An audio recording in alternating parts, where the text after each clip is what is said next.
Baik, Assalamualaikum warahmatullahi wabarakatuh dan selamat pagi Mem, selamat pagi teman-teman semua. Perkenalkan, nama saya Rahmat Iva Sabdar dan pada kesempatan kali ini saya akan menjelaskan seputar fitur-fitur yang terdapat pada platform Zoom Meeting, termasuk juga fungsi dan cara menggunakan fitur-fitur tersebut. So without any further ado, let's begin. Tentu langkah pertama yang harus kita lakukan adalah masuk ke aplikasi Zoom, lalu kemudian teman-teman perlu login menggunakan akun Google atau akun Gmail teman-teman. Kemudian setelah teman-teman berhasil login, teman-teman akan masuk pada laman home atau beranda dari platform Zoom teman-teman sekalian. Dan di laman home ini teman-teman bisa menemukan beberapa fitur dari platform Zoom. Yang pertama adalah New Meeting. Nah, fitur New Meeting ini kita gunakan kalau misalnya rapat yang ingin kita buat gitu ya adalah rapat instan, rapat yang akan kita selenggarakan pada saat itu juga. Cara buatnya sangat mudah teman-teman, cukup klik ikon panah ini, lalu kemudian teman-teman mengcopy link dari meeting tersebut, lalu kemudian teman-teman bisa share. Nah, fitur selanjutnya ada fitur join. Di sini kalau misalnya teman-teman, fitur ini kita gunakan kalau misalnya kita ingin bergabung ke suatu rapat gitu ya. Caranya sangat mudah, kita cukup mengklik saja fiturnya, lalu kemudian kita masukkan meeting ID-nya, setelah itu kita klik join. Kemudian ada juga fitur schedule. Saya tidak tahu ini ada masalah apa dengan fitur schedule, saya coba buka dari tadi tapi tetap tidak bisa. But it's okay, saya akan tetap menjelaskan atau memberikan gambaran terkait dengan bagaimana sih cara mengoperasionalkan fitur schedule ini. Nah, teman-teman, fitur schedule ini kurang lebih sama seperti fitur new meeting, tapi bedanya adalah kita gunakan kalau misalnya let's say kita mau buat room meeting untuk 3 hari ke depan misalnya, atau untuk 1 minggu ke depan. Nah, itu bisa room meeting yang bisa kita buat memang dari sekarang gitu. Nah, caranya ya tinggal mengklik fitur ini, lalu kemudian di kolom deskripsi nanti teman-teman tuliskan nama kegiatannya, lalu di bagian atas teman-teman adjust tanggal dan waktunya, dan setelah semua dirasa sesuai, teman-teman bisa klik icon save. Setelah teman-teman menyelesaikan atau mengklik icon save tersebut, maka jadwal meeting tersebut akan secara langsung muncul pada kolom ini. Nah, untuk fitur share screen-nya akan saya jelaskan pada saat kita sudah berada di room meeting. Kita masuk terlebih dahulu. Oh ya, terlebih dahulu teman-teman, saya ingin sampaikan bahwasannya teman-teman sebelum masuk ke room meeting-nya, teman-teman bisa adjust dulu background yang ingin teman-teman gunakan gitu. Caranya sangat mudah, teman-teman cukup mengklik saja icon background di sini. Dan dari platform Zoom-nya sendiri sudah menyediakan beberapa gitu ya. Tapi ketika misalnya teman-teman di sini punya background tersendiri untuk digunakan, teman-teman bisa menambahkan dengan cara mengklik icon ini, add image. Nah, setelah itu teman-teman bisa mengklik background tersebut, background yang akan teman-teman gunakan. Nah, setelah dirasa sesuai, teman-teman bisa mengklik close, lalu kemudian mengklik start untuk masuk ke aplikasi, maksud saya ke room meeting-nya.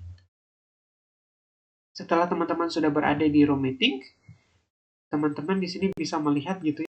Yang pertama itu jadi ketika misalnya teman-teman ingin menyampaikan sesuatu, teman-teman cukup mengklik saja icon mic di sini. Dan ketika misalnya teman-teman merasa tidak ada lagi yang ingin disampaikan, teman-teman bisa mengklik kembali sampai kemudian muncul tanda garis merah gitu. Garis miring merah. Nah, untuk fitur video di sini kita gunakan untuk mengaktifkan dan menonaktifkan kamera. Jadi ketika misalnya kita ingin mengaktifkan kamera, kita cukup mengklik saja, gitu ya. Dan ketika misalnya teman-teman ingin menonaktifkan kamera, teman-teman bisa kembali mengklik sampai kemudian muncul garis miring merah. Nah, kemudian kita juga punya fitur partisipan. Melalui fitur ini kita bisa melihat siapa saja sih yang gabung di room ini gitu.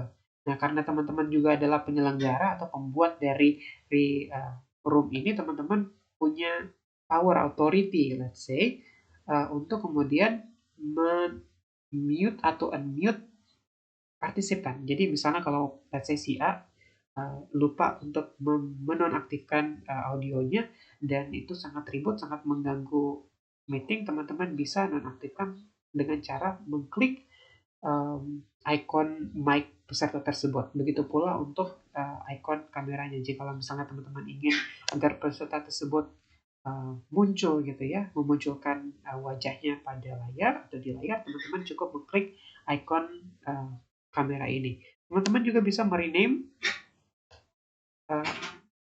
nama teman-teman dengan cara mengklik tanda titik 3 horizontal, kemudian pilih rename dan sesuaikan dengan kemauan teman-teman. Setelah itu klik change. Nah, teman-teman juga sebenarnya bisa men-share link dari Zoom ini gitu ya,